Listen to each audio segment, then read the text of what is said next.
ngapain?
Zara mau mulai.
Selamat pagi Bapak dan Ibu hadirin juga para peserta sekalian yang kami hormati.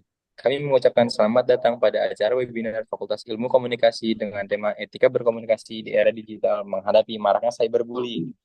Pada siang ini, berikut kami sampaikan beberapa ketentuan pada acara pagi hari ini. Yang pertama, kami langsung itu mikrofonnya pada saat acara berlangsung untuk mencari.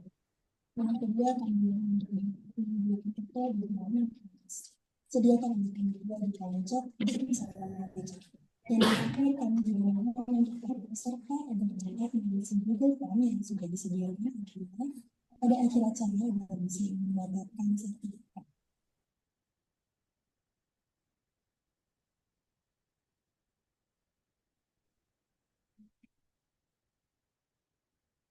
Assalamualaikum warahmatullahi wabarakatuh. Kami mengucapkan selamat pagi, salam sejahtera untuk kita semua. Om Swastiastu, Namo Buddhaya, salam kebajikan. Dan selamat datang kepada Bapak dan Ibu serta mahasiswa Universitas Esa Unggul yang telah hadir di webinar di siang hari ini. Pada hari ini, Senin 16 Desember 2024, akan dilaksanakan acara webinar Fakultas Ilmu Komunikasi dengan tema Etika Berkomunikasi di Era Digital Menghadapi Maraknya Cyberbullying. Yang kami hormati dan kami banggakan, Ibu Dr. Andas Ayu Larasati, SOS MIKOM, selaku Kepala Biro Kerjasama sekaligus dosen mata kuliah Etika dan Filsafat. Bapak Julius Mandakaka, selaku Diplomat Kementerian Luar Negeri Republik Indonesia. Alhamdulillah, puji syukur kita panjatkan karena berkat rahmatnya kita masih bisa berkumpul untuk bersama-sama pagi ini. Meski harus dilaksanakan secara online, semoga kita semua tetap sehat selalu. Hadirin sekalian, saya akan membacakan susunan acara pada siang hari ini. Diawali dari sambutan oleh MC, menyanyikan lagu Indonesia Raya serta Mars Esa Unggul, pembacaan doa, sambutan dari dosen program studi etika dan filsafat komunikasi, sambutan narasumber, pemaparan materi webinar 1, dan pemaparan webinar 2, dan diakhiri dengan foto bersama. Selanjutnya, kami mengundang Bapak dan Ibu juga peserta webinar untuk bersama-sama menyanyikan lagu Indonesia Raya. Kami mohon Bapak dan Ibu untuk mengambil sikap sempurna.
Selanjutnya, sebelum kita memulai acara hari ini, mari kita bersama-sama mendengarkan pembacaan doa yang akan dipimpin oleh Iksan Raffi Azera.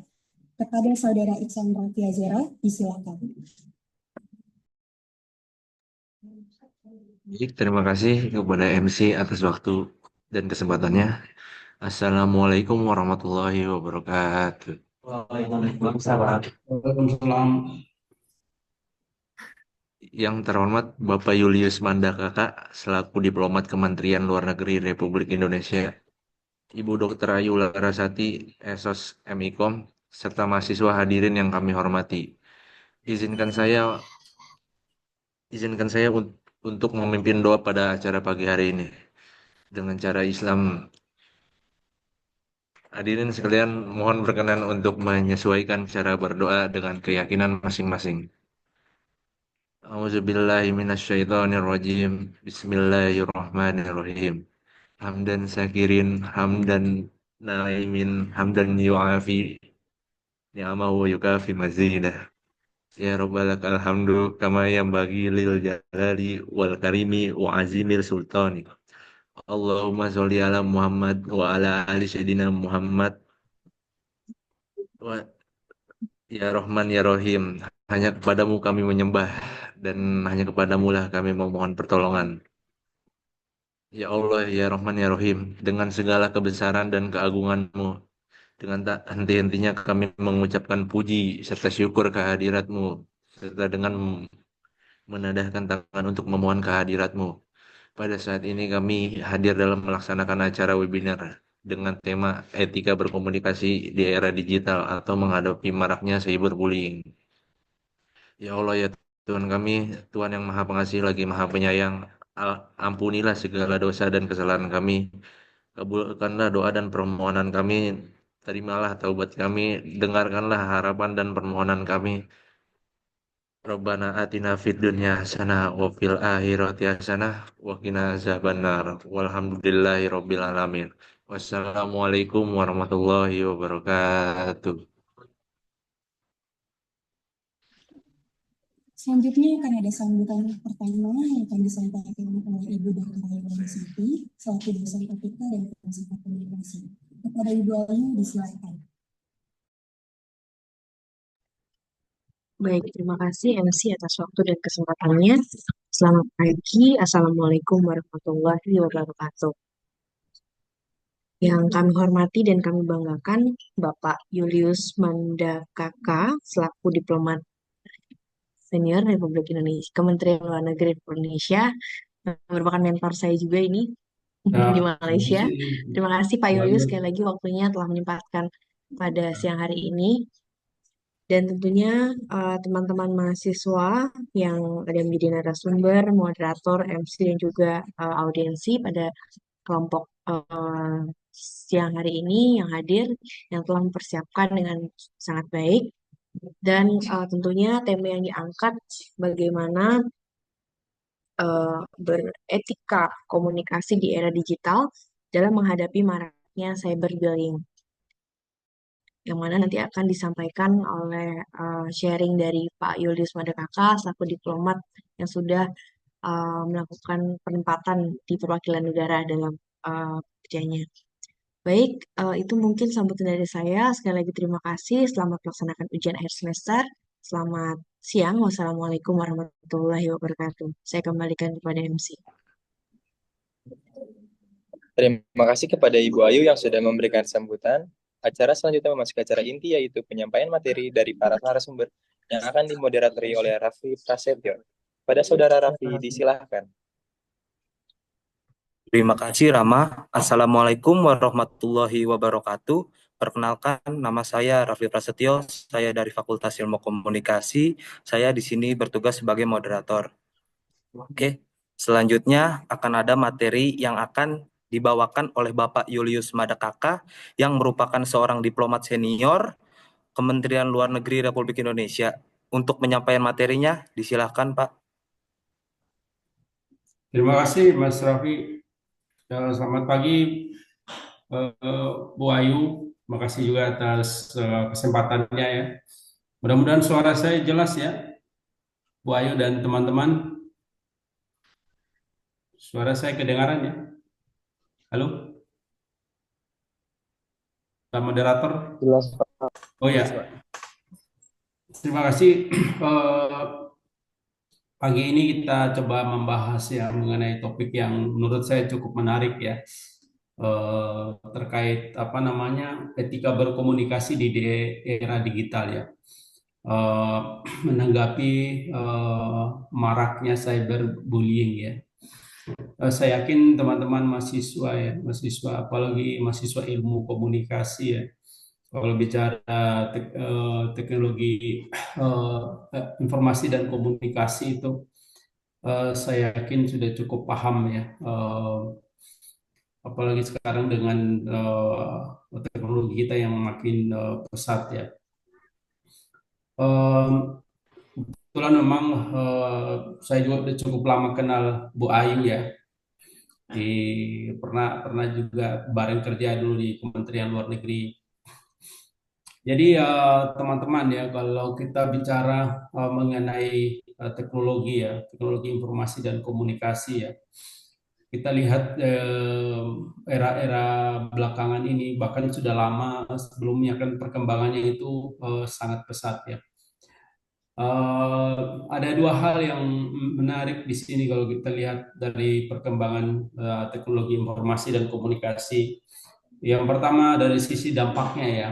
Eh, ada dampaknya yang positif, tapi banyak juga dampak-dampak dari teknologi itu yang negatif ya. Itu yang umumnya kita kenal dengan istilah disrupsi ya. Jadi kita tahu persis, bahkan mengalami ya adanya disrupsi dari perkembangan teknologi informasi dan komunikasi yang terjadi dalam kehidupan kita ya. Nah, kalau kita bicara disrupsi yang positif itu bahwa teknologi informasi dan komunikasi kan dalam banyak hal telah membantu ya kita untuk mencapai kepentingan personal maupun organisasi ya. Seperti yang kita lakukan sekarang ini adalah pertemuan dengan sistem online. Nah, itu salah satu dampak positif dari perkembangan teknologi ya. Kita bisa ketemu dalam dunia maya melalui aplikasi Zoom, dan kita bisa ngobrol, bisa share pengalaman, dan juga melaksanakan tugas, terutama teman-teman sebagai mahasiswa ya. Nah, namun juga banyak dampak negatif ya. Salah satu yang marak adalah banyaknya media-media sosial ya yang digunakan untuk menyampaikan berita-berita bohong ya, atau hoax ya. Ada hate speech juga ya, atau ujaran kebencian. Banyak juga yang kemudian menggunakan media sosial untuk menyampaikan fake news ya. Dan banyak bahkan kalau kita lihat ada istilah scamming ya. Kalau teman-teman pernah dengar, nah itu adalah penggunaan media, teknologi informasi dan komunikasi untuk tujuan penipuan ya. Dalam hal ini biasanya untuk tujuan berbisnis tuh. Nah, itu yang kita alami dan kita lihat cukup marak terjadi ya, teman-teman ya. Kalau dari sisi disrupsi ataupun dampak negatif ya daripada teknologi ya.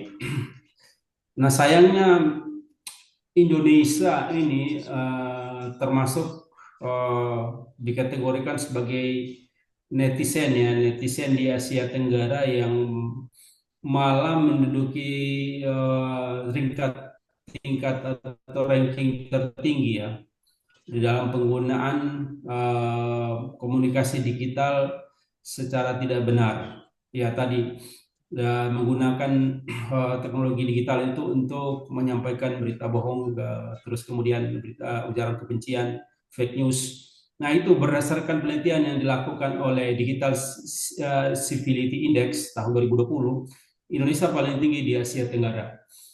Mungkin saja ini terjadi karena memang Indonesia adalah negara dengan tingkat penduduk tertinggi terbanyak ya di Asia Tenggara ya. Bahkan kalau kita lihat jumlah penduduk kita sekarang kan sudah hampir menduduki 300 juta ya, atau 270-an juta. Nah, itu hampir separuh dari negara-negara ASEAN itu. Penduduk Indonesia hampir separuh dari jumlah penduduk ASEAN yang berkisar di antara 550 juta ya. Jadi bayangkan jumlah penduduk kita cukup besar. Nah, di sisi lain Indonesia juga adalah negara yang memang pengguna media sosial tertinggi ya. Kalau teman-teman lihat ya. Tadi jumlah penduduk besar, tapi juga kita tingkat pengguna teknologi informasi yang cukup besar, khususnya itu komunikasi digital atau yang lebih dikenal dengan istilah media sosial. Itu yang jelas kita di ASEAN paling tinggi. Mungkin itu salah satu penyebabnya ya. Nah, tantangan lain juga yang kita hadapi adalah masih maraknya juga media-media sosial, akun-akun media sosial yang palsu ya. Dan itu biasanya dimanfaatkan untuk kepentingan-kepentingan tertentu. Biasanya kalau kita lihat era sekarang ini kita menjalani apa namanya pesta demokrasi politik ya. Kita apa baru saja melalui pilkada ya. Nah, biasanya banyak yang memanfaatkan media sosial itu untuk kepentingan-kepentingan politik. Nah, dengan membuat akun-akun bodong ya, akun-akun palsu ya. Biasanya kalau teman-teman pernah dengar ada istilah buzzer. Nah, itu biasanya tujuannya adalah untuk kepentingan-kepentingan politik ya. Kita tahu bahwa media sosial itu kan memang dimanfaatkan untuk membagi informasi ya, mengekspresikan diri kita masing-masing. Terus kemudian juga banyak yang memanfaatkan untuk flexing ya. Terus juga selfie dan bahkan juga membagi informasi yang sifatnya edukatif ya, informasi-informasi yang edukatif yang menurut saya cukup membantu ya, karena dengan media sosial itu kita bahkan bisa belajar ya kalau teman-teman bisa kembangkan itu.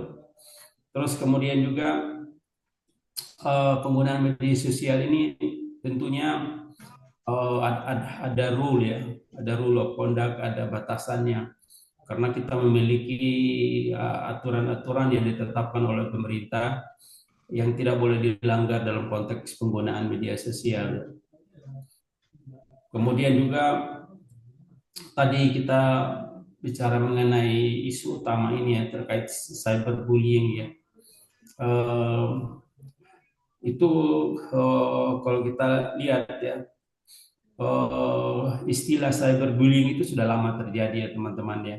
Atau kalau dalam istilah akademisnya dikenal dengan istilah disfemisme ya, atau perundungan digital ya. Nah, ini salah satu disrupsi seperti tadi saya sampaikan, disrupsi daripada perkembangan teknologi informasi dan komunikasi yang sangat pesat. Nah, hal ini sangat lazim ya kita temui, bahkan mungkin ada di antara kita juga yang pernah jadi korban ya atas cyberbullying atau kekerasan melalui media sosial yang dilakukan oleh temannya atau koleganya ya, ataupun juga bahkan saudara-saudara juga bisa melakukan itu ya. Siapapun bisa menjadi pelaku cyberbullying ya. Namun tadi seperti disampaikan ada rambu-rambu, ada aturan yang kita harus hormati, ada batasan-batasannya, dan tentunya kita harus menggunakan media sosial itu secara bertanggung jawab ya. Seperti yang beberapa minggu lalu kita menyaksikan ada seorang pejabat negara yang mengejek ya, mengejek melalui media kemudian dia kalau tidak mengejek atau melakukan bullying terhadap kemudian di Magelang pada akhir November. Nah, akibat dari kejadian itu pejabat tersebut oleh netizen Indonesia mendapat banyak kecaman yang menyatakan seorang pejabat negara harusnya tidak boleh melakukan merugikan masyarakat ya, seperti itu ya. Itu tindakan yang sangat tidak senonoh dari seorang pejabat negara. Ya, dampaknya pejabat negara itu kemudian meminta maaf dan bahkan terakhir dia melepaskan jabatannya itu, keluar dari jabatannya, mengundurkan diri. Kemudian dia juga minta maaf kepada korban ya. Nah, itu salah satu cyberbullying yang dampaknya sangat terasa ya teman-temannya. Karena kekuatan netizen ini nggak bisa kita kendalikan. Karena namanya era informasi dalam hitungan detik itu bisa sampai ke pimpinan. Nah, udah itulah konteksnya kenapa kemudian kita harus lebih berhati-hati dalam menggunakan media sosial.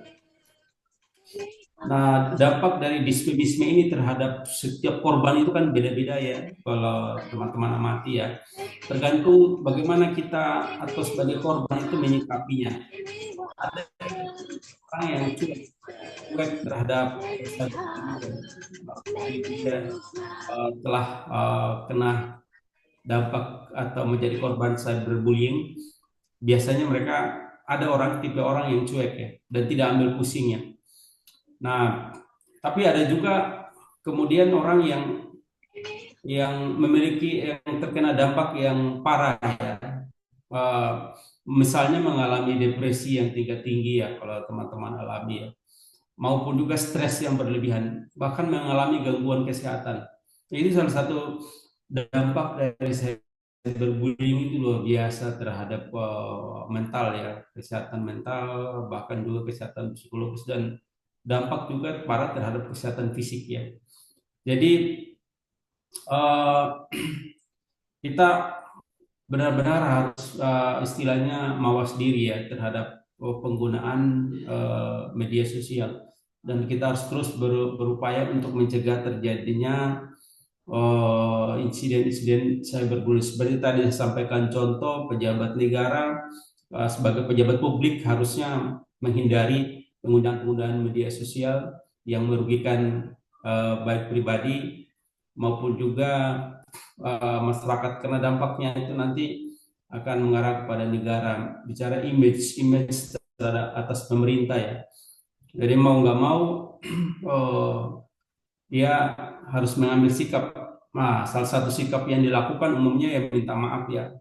Kalau kita banyak kejadian cyberbullying itu banyak yang menyampaikan minta maaf, terus ketemu dengan keluarga korban ya, bahkan yang korban sendiri, terus banyak juga yang memberikan semacam keringanan yang kompensasi ya, atau berikan bantuannya. Nah, kalau bisa dampaknya terhadap kesehatan, banyak yang kemudian mengobati, membiayai ya, biaya pengobatan di rumah sakit dan lain sebagainya. Nah itu oleh karena itu teman-teman, adik-adik semua ya, kita masing-masing ya, terus saya juga menghimbau untuk kita selalu alert ya, alert waspada dalam menggunakan media sosial agar kita terhindar dari tadi cyberbullying itu. Karena kalau kita menjadi pelaku, nah kita kan Indonesia ini kan sebagai negara hukum ya. Sebagai negara hukum kita memiliki aturan-aturan hukum yang kita harus hormati. Sebenarnya kalau cyberbullying berdasarkan hukum positif Indonesia itu termasuk satu tindakan kriminal ya, yang bisa dipidanakan kalau dilaporkan ya, berdasarkan pengaduan tentunya. Karena teman-teman lihat kita memiliki undang-undang perlindungan anak ya, perempuan dan anak. Biasanya yang banyak menjadi korban itu adalah anak-anak ya, besar berbullying ini, bahkan juga ada perempuan. Nah itu nanti dalam undang-undang tersebut dia mengatur hukuman pendakwaan berdasarkan delik aduan.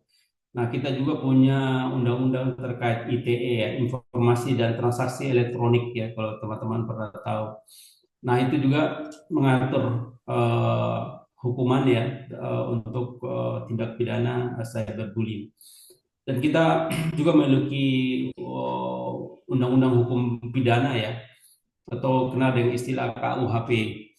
Nah, itu juga mengatur terkait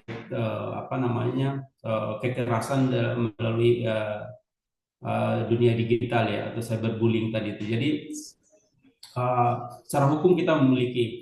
Nah, tentunya berdasarkan delik aduan ya. Jadi sebagai korban dia harus melaporkan laporkan pihak berwajib ke pihak kepolisian. Nanti kepolisian melakukan proses investigasi ya, kemudian penyidikan ya. Nah, nanti kemudian bisa juga diselesaikan secara kekeluargaan atau bisa dilakukan ke ranah hukum selanjutnya, penuntutan di pengadilan atau kejaksaan ya. Jadi kalau itu secara hukum kita memiliki aturan itu. Jadi kalau saya mengutip ya salah satu statement dari seorang ahli komunikasi ya, Marshall McLuhan ya, melalui konsep ekologi media, bahwa teknologi informasi dan komunikasi ya menurut dia ya memiliki peran penting bagi manusia ya. Dan hal ini tidak dihindari dan harus kita hadapi ya. Teknologi determinisme istilah beliau ya. Ya, artinya teknologi yang ada itu kita harus hadapi, kita harus gunakan. Jangan kemudian kita juga tidak memanfaatkan teknologi. Nah, nanti kita ketinggalan zaman ya. Ya, teman-teman pasti semua punya akun media sosial ya. Saya yakin ya, apalagi generasi generasi apa namanya Z ya. Kalau saya ini masih termasuk generasi milenial. Tapi yang terakhir kan generasi Alpha, teman-teman mungkin masih termasuk Gen Z semua nih, generasi Z ya. Pasti cukup melek dalam menggunakan media sosial. Kita harus hadapi dan harus manfaatkan, kata Marshall McLuhan ya. Kemudian teknologi determinisme harus dihadapi dan diterapkan dengan baik dan benar. Nah, itu poin penting dari beliau. Nah, ada beberapa tips yang mungkin saya yakin juga teman-teman udah tahu ya gimana untuk mencegah ya, menjadi korban kekerasan melalui media sosial atau melalui dunia digital. Yang pertama, blokir pelaku dan jangan merespon cyberbullying tersebut. Nah, biasanya cyberbullying itu motivasinya adalah pelaku mendapatkan respon langsung dari kita. Nah, itu salah satu tujuan dia. Jadi kalau kita respon, artinya malah kita mendukung dia untuk terus melakukan kekerasan media sosial tersebut ya. Jadi caranya adalah blokir saja. Kemudian juga dokumentasikan dan simpan ya aksi cyberbullying yang kita alami ya. Nah, dalam konteks tertentu berikutnya adalah kita bisa melaporkan ke pihak berwajib ya. Apabila cyberbullying itu dilakukan secara terus-menerus, kemudian pelakunya adalah orang yang sama ya. Ya, walaupun juga kita harus antisipasi tadi maraknya akun-akun media sosial yang palsu, itu juga harus upayakan untuk bisa kita dalami ya dan mencegah itu. Kemudian juga kita harus secara rutin ya atau aktif mengecek ya akun-akun media sosial kita masing-masing. Kadang-kadang kalau kita lama tidak akses ya, biasanya dia memanfaatkan untuk melakukan aksinya. Nah, kalau kita lihat penerapan cyber ketentuan atau hukum cyberbullying di beberapa negara ya. Katakanlah Amerika juga memberlakukan atau menetapkan cyberbullying sebagai tindak kriminal seperti Indonesia berdasarkan hukum-hukum yang seperti tadi saya sampaikan ya. Jadi kalau Amerika karena kita lihat ada 50 negara bagian ya. Nah, X atau undang-undang atau aturan ya terkait cyberbullying itu biasanya beda-beda di setiap negara bagian. Nah, itu walaupun memang mereka juga punya undang-undang nasional ya, biasanya reverse to ini konstitusinya. Nah, dan penerapannya itu setiap negara bagian itu memiliki undang-undang setempat untuk memperlakukan khususnya juga terkait cyberbullying ini, kekerasan melalui dunia digital. Kemudian Inggris itu memiliki yang namanya Harassment Act ya. tahun 1997. Nah, itu dia juga mengatur terkait apa namanya tindak pidana cyberbullying ya. Kalau Australia mereka memiliki aturan juga ya. Itu dikenal dengan istilah Commonwealth Code tahun 1955, malah jauh sebelumnya Inggris ya. Artinya ya setiap negara itu memiliki apa namanya perhatian serius terhadap insiden terhadap kekerasan digital, apalagi negara-negara dengan tingkat kemajuan teknologi informasi yang sudah jauh lebih pesat ya ketimbang Indonesia ya. Eh, jadi kalau teman-teman lihat ya, artinya khususnya di Indonesia, beberapa kejadian teman-teman sudah saksikan langsung ya dampak dari kekerasan melalui media digital, utamanya melalui media sosial ini sangat-sangat terasa ya. Karena kekuatan netizen itu nggak bisa kita kendalikan ya. Jadi kita harus lebih alert, lebih hati-hati agar kita bisa terhindar dari penggunaan media sosial untuk kepentingan-kepentingan yang bisa merugikan lawan bicara kita ya, merugikan netizen. Karena dampaknya tadi itu akan kemana-mana ya.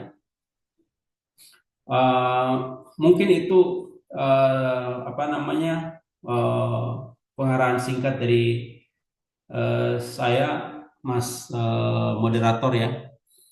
Jadi semoga ujian teman-teman pada hari ini berlangsung dengan baik ya, dan tetap semangat ya, dan tetap bermedia sosial dengan baik dan benar. Terima kasih Bu Ayu, terima kasih ya teman-teman adik-adik mahasiswa. Mungkin itu. Terima kasih Bapak atas penyampaian atau sharingnya, memberi ilmu ke kita sebagai mahasiswa. Dan tadi Bapak juga bilang kita harus pinter-pinter dalam bermedia sosial karena bisa menyakiti atau menyinggung perasaan orang lain. Jadi pintar-pintar kita aja bagaimana kita merespon. Oke, sesi berikutnya akan ada sesi foto bersama. Saya mohon Bapak dan Ibu dan kawan-kawan untuk menyalakan kamera untuk sesi foto kali ini.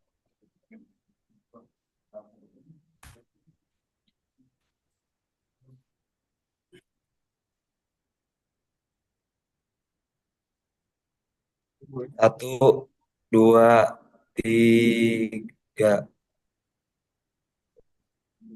Oke, terima kasih. Saya minta aplausnya untuk Pak Julius. Terima kasih. Oke, untuk Pak Julius selaku penyampai materi, saya mewakili rekan saya dan para peserta yang lain mengucapkan terima kasih banyak atas untuk waktu dan kesempatannya untuk mengisi acara kali ini. Dan tanpa mengurangi rasa hormat, Bapak dipersilakan untuk meninggalkan webinar yang sudah Bapak hadiri hari ini. Terima kasih. Ya, terima kasih teman-teman Bu Ayu ya, adik-adik mahasiswa. Terima kasih banyak Pak Julius. Sehat-sehat selalu. Ya, Bu Ayu. Terima kasih Pak.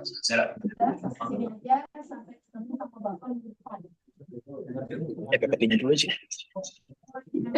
PPT-nya. Dan selanjutnya akan ada penyampaian materi kedua oleh Fatur Rahman Rasid. Untuk Fatur, dipersilakan. Oke, baik. Terima kasih Raffi Prasetyo selaku moderator di acara webinar kali ini. Tanpa mengurangi rasa hormat kepada Ibu Dr. Ayu Larasati, Esos MIKOM, selaku Kepala Biro Kerjasama Universitas Esa Unggul, serta sebagai dosen mata kuliah Etika dan Filsafat. Izinkan saya untuk memperkenalkan diri terlebih dahulu. Saya Fatur Rahman Al-Rasid dari Fakultas Ilmu Komunikasi Universitas Esa Unggul Jakarta yang akan memaparkan terkait materi sesi kedua kali ini, yaitu perundungan di dunia maya, cara-cara memahami dan langkah-langkah untuk mencegahnya. Oke, baik, kita masuk ke topik utama. Perundungan dunia maya, memahami dan mencegahnya. Perundungan dunia maya atau cyberbullying adalah masalah serius yang semakin meningkat di era digital. Presentasi ini akan membahas tentang apa itu cyberbullying, dampaknya, dan langkah-langkah yang dapat dilakukan untuk mencegahnya. Berikutnya,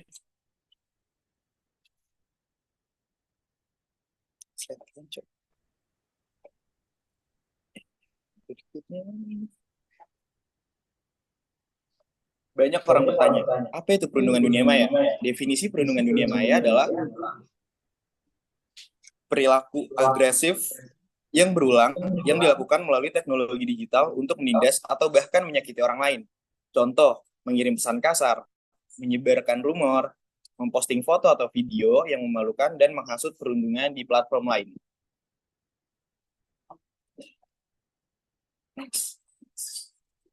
Ada banyak bentuk-bentuk perundungan di dunia maya. Seperti contoh yang sudah saya sebutkan, antara lain pesan kasar, seperti mengirim pesan teks, email, atau komentar yang menghina, mengancam, atau bahkan menyinggung. Yang kedua, memposting konten yang memalukan.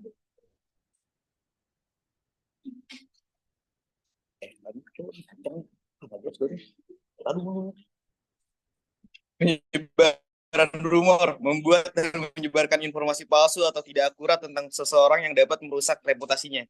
Dan yang keempat adalah perundungan kelompok. Sejumlah orang-orang yang bekerja sama untuk melakukan perundungan terhadap korban itu sendiri.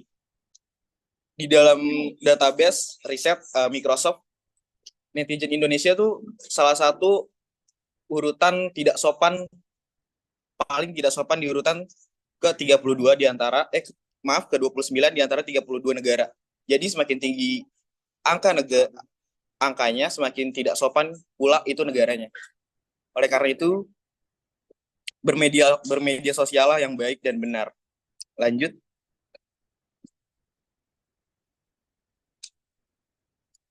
Ada banyak dampak perundungan dunia maya loh.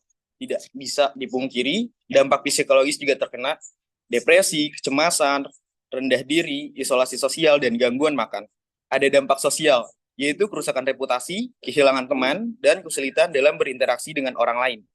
Yang ketiga ada dampak fisik, gangguan tidur, sakit kepala, dan masalah kesehatan mental lainnya. Dan yang terakhir adalah dampak akademis, yang paling buruk menurunkan nilai, kesulitan, dan berkonsentrasi dan absen dari sekolah. Dampak yang paling buruk adalah ketika kita merundungkan seseorang dan dia mempunyai penyakit mental, bisa jadi dia sampai bunuh diri loh. Jadi kita harus tetap bermain media sosial dengan baik dan benar. Next. Oke, selanjutnya. Woi, lanjut. Gak apa-apa, gak apa-apa. Tenang.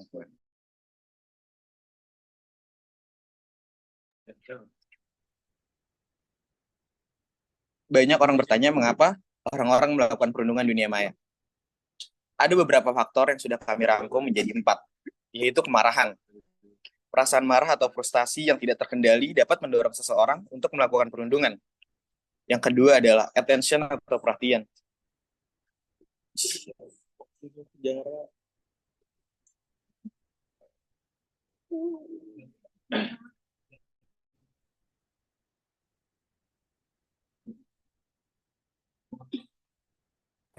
Mohon maaf, sedang ada kendala. Mohon maaf teman-teman semuanya, saya mewakili kelompok saya sedang terjadi kendala dan bisa dilanjutkan nanti. Coba tenang-tenang. Ya, kenapa? Bisa. Tutup aja. Kenapa sih? Kenapa?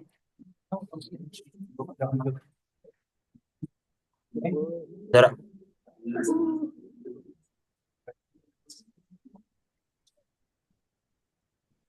Temanik. Anjing ngelurit padahal. Terus ya. Terus.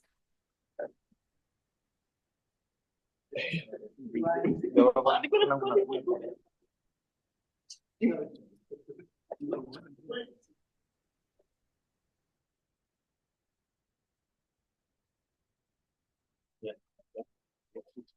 Aku mau jangan ketawa anjing. Jelek.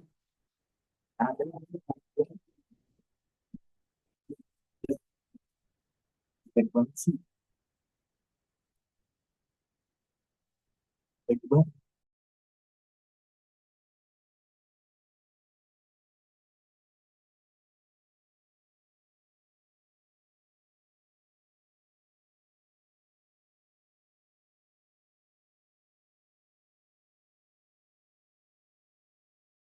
Deh.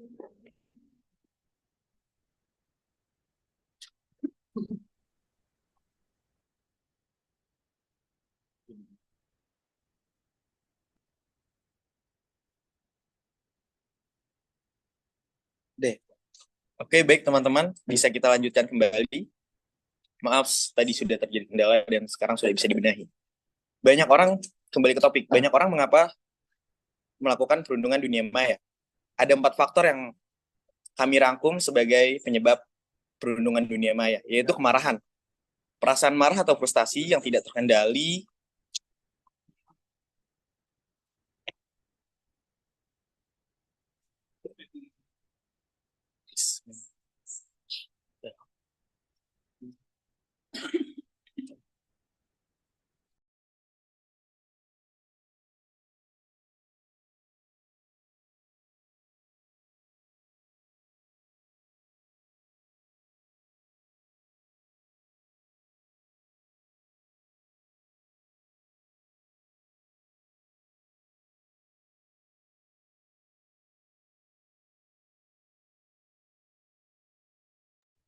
Mohon maaf teman-teman, sedang terjadi kendala oleh operator. Narasumber kedua dilanjutkan pemaparannya tanpa memakai PowerPoint. Silakan Fatur. Oke, sebentar.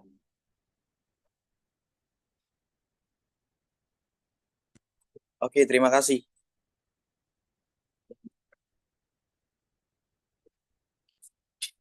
Kita lanjut ya.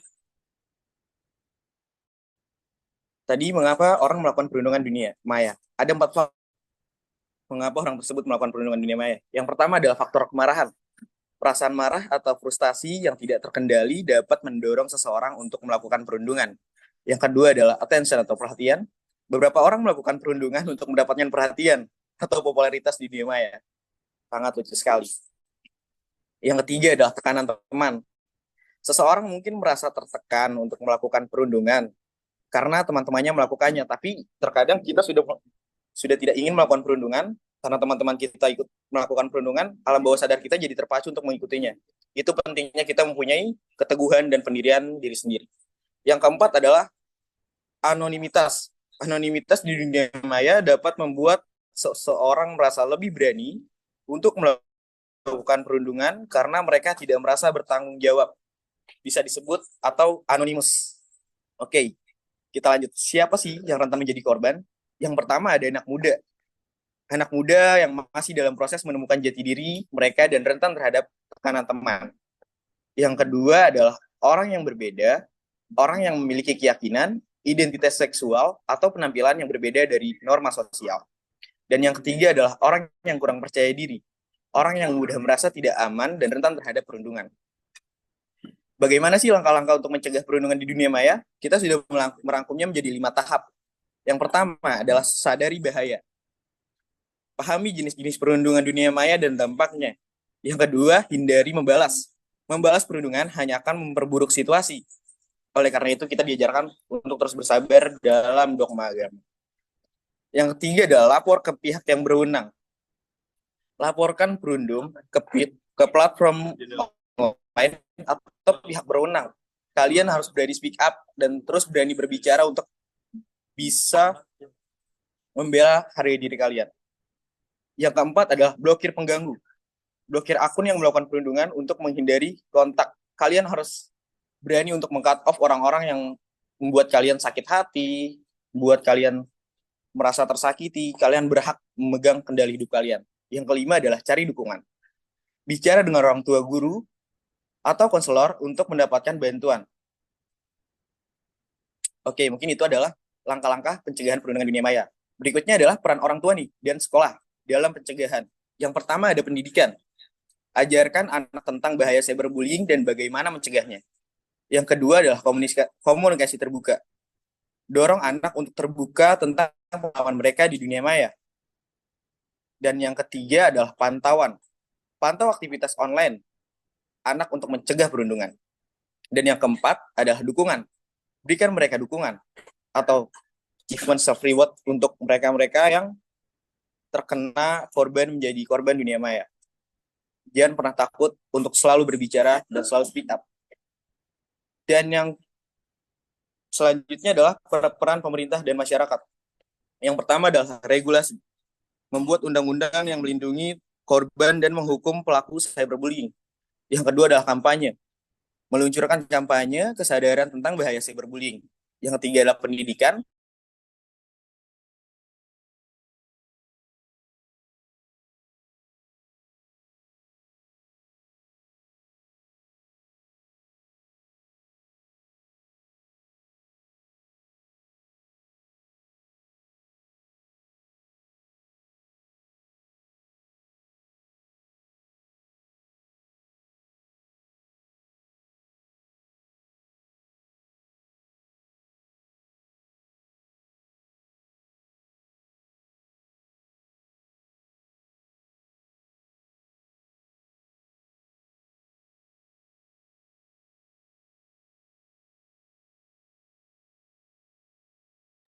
Terima kasih Fatur. Jadi kesimpulannya kita di dunia maya harus lebih hati-hati dan lebih pintar lagi.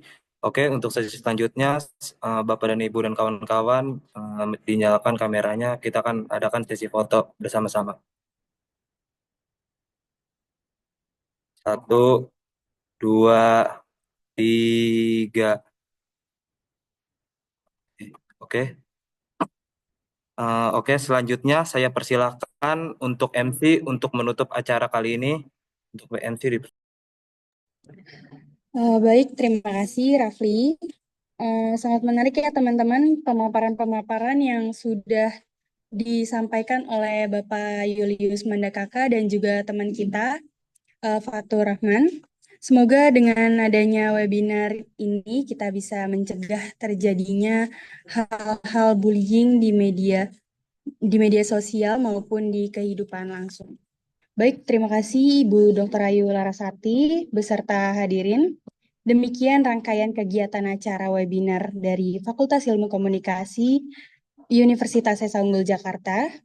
Dan kami juga mengucapkan terima kasih kepada Ibu Dr. Ayu Larasati, Esa Semikom, dan juga Bapak Julius Mandakaka, selaku diplomat Kementerian Luar Negeri Republik Indonesia, serta mahasiswa atau mahasiswi peserta yang hadir pada acara siang ini.